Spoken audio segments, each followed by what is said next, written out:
In this video, I'm going to be showing you how I made this art lamp contraption. This isn't going to be a tutorial video per se because I made this out of reclaimed junk and scrap that I've collected over the years, but I hope this can give you inspiration and insight about the creative process and how you can put unrelated objects and things together to make something cool and creative, I guess. So yeah, let's go ahead and get to the video. These are my parts bins. A lot of this stuff just came from ceiling fans and lamps that I've replaced, as well as electronics that I've taken apart. I just like saving the pieces that look interesting or have a functional purpose, like the bulb holders. These are the main parts I'm going to be using. Those over there are ceiling fan covers that would replace the downlight. Then I have some fan blade holders and just some more parts from the assembly.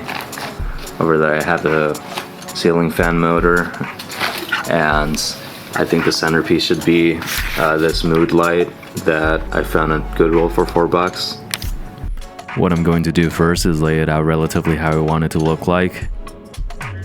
I already have a general idea since I brainstormed this with a friend the night before. Like a real one and not an imaginary one. And there it is. Now I'm going to separate the lamp from its assembly, which should be relatively easy. Just kidding. It took me nearly 2 hours to get that metal nut part off, and this is the point where I'm starting to wonder why I'm even doing this to begin with. Honestly, it's not like anybody's really expecting me to make this. Chances are I'm not going to be able to make money off of this in any way. Plus I have a lot of laundry inside that I could probably be doing. And while we're at it, I could probably be doing something more productive with my time, like going back to school and trying to get a real job. Okay, never mind, I got it. The only setback now is that I twisted the wires off and I need to resolder them. My next goal is to remove this rod from the motor so that my light can sit flush on the center.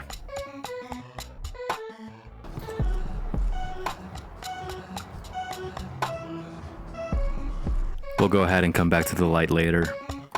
Since my fan blades and motor don't line up, I'm going to use this blank piece as a mounting bracket and sandwich it in between. I want to use the original screw holes from the motor to hold everything together, so here I am making a template for where I need to drill on the new bracket. This is what it ends up looking like. I also ended up making a hole in the center using this step bit drill attachment. I'm keeping the stencil on to repeat the process with the fan blade holes.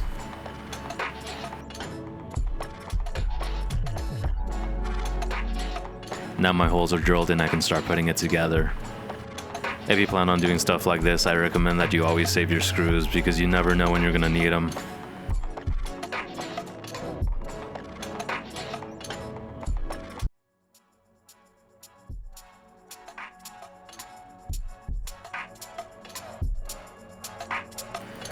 At this point in the process, I'm wondering if I basically just recreated a ceiling fan with extra steps. Regardless, we press forward and have faith that the end result will be really cool. Now we can come back to the light. To start off, I want to send in the wire through the hole in the middle. A little trick you can do is sending in a wire that's much more rigid through the hole first, and then attaching it to the one you want to send and basically just fishing it through.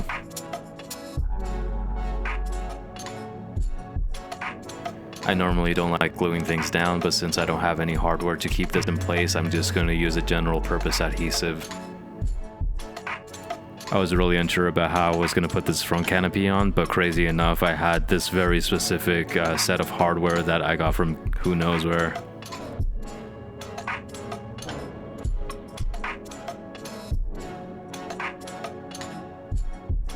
Just for now, I'm going to be using these metal strips to hold the canopy down. I can always come back to it when I come up with a new idea. We're almost done with the fixture.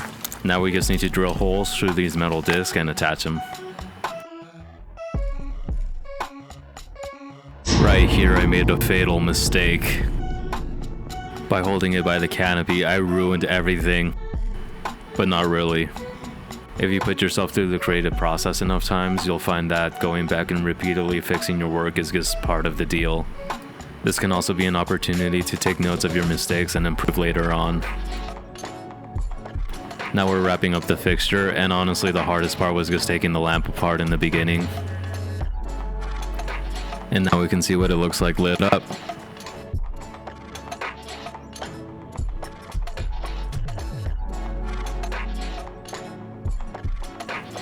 I thought I would end the video right there, but I don't really want this on the ground. I imagined that this would be held up vertically and kind of look like the steering wheel from WALL-E, but I didn't know how to go about putting it on my wall. Instead, I'm going to be using this small propane heater as a stand, since I was going to post this on Facebook Marketplace anyway, since it doesn't really do much.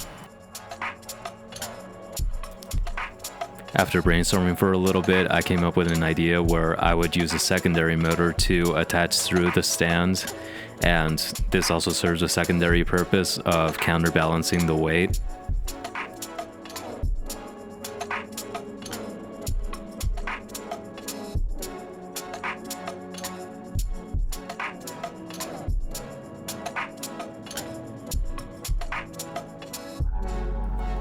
I'm going to use that same trick from before to make my wire pull through the other end of the motor. This is a good time to mention that you should like and subscribe for a free iPhone.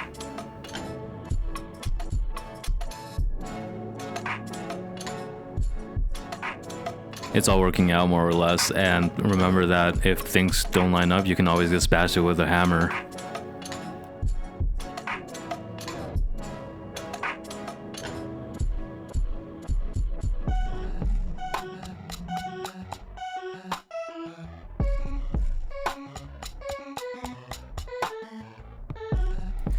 Well, anyway, here's the final result, and I think it looks pretty cool.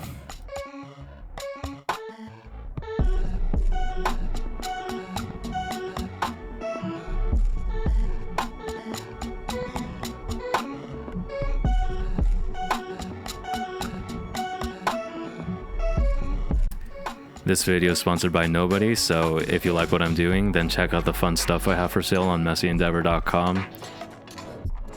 If you're feeling really generous, consider making a donation to the channel through Buy Me a Coffee.